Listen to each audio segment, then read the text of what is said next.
Okay, been working through the various issues here with this thing. I've been working with the transformer. There's a pair of lower voltage windings I can use to buck off. I wanted to pull back on the boost voltages just a little bit, so I was able to use these to buck about 10 or 12 volts off of the boost voltage, which is about right. Anyway, I realized I could touch the case or move this thing around, and wattmeter would change, and it would sting you a little bit. Actually, if you just lightly touched it, you could feel it when it was keyed up. So what I found was RF was getting back into the power supply, and it was getting in through, there's an RF choke. You see these orange on-mite chokes here? This is the choke that originally is in it. Got a little paint or something on it, but anyway, it was stretched all out of whack. This thing needed to be about 20 microhenries here. You need about 20 microhenries on on the frequency that this thing operates on. So this thing was measuring about 2. I'm surprised it won't blowing diodes in the power supply. I put a pair of those in. You can see them side by side there. They have to be, this high voltage circuit on this pulls about 1.25 amps, so you need to be able to handle that. And those are good for about 650 milliamps or something like that, continuous. So a pair of them in parallel. You're still at 20 microhenries inductance because they're 40 each. So in parallel, that drops you to 20, but it's able to handle, about 1.3 amps continuous, more than that peak. That stopped RF from getting in the power supply. All right, so back when we used to wind these things, we'd wind them on a wooden dowel and dope it with fingernail polish to hold it in place. But apparently, when they were building these, they would wind it and pull their form out and put it in there. But somewhere along the way, this thing got stretched out of whack. So I fixed that, and it reads about right now. So I'm gonna take the orange ones out that I used for test and put the original back in now. Now, next thing, there was a mismatch on the coupling link here, and that is that red coil right there at here.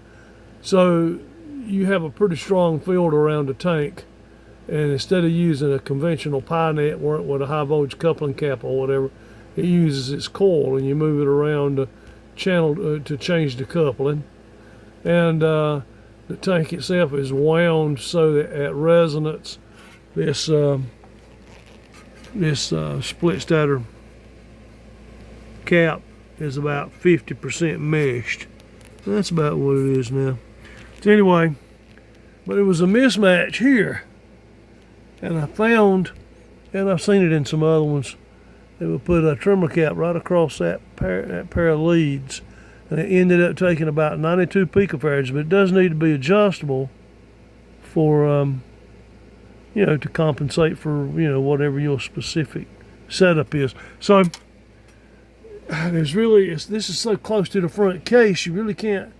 I had it on there just like so, but you got when the front cover goes on, there's a problem, and there was no way to really put this any way here. You had to watch out for high voltage here, but anyway, so it could be installed and be adjustable through the front panel.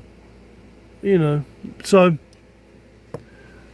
I don't know what I'm fixing to do. I'm gonna try. It should work. I'm gonna come around on this end of this piece of cable, and I'm gonna install it in here with something like this, maybe, or that, maybe. I haven't really decided yet, but it's gonna be right in here, so it can be adjusted from the bottom side for a match.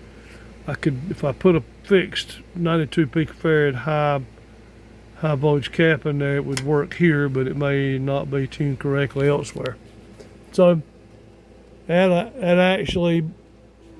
was throwing off the output by about 100 watts.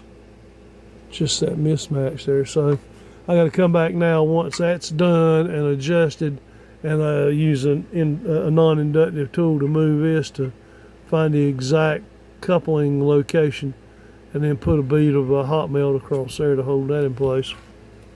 And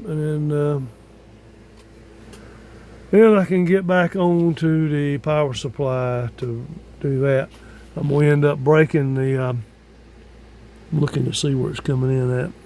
Right here, I think. Yeah, I got to break this circuit right here and put in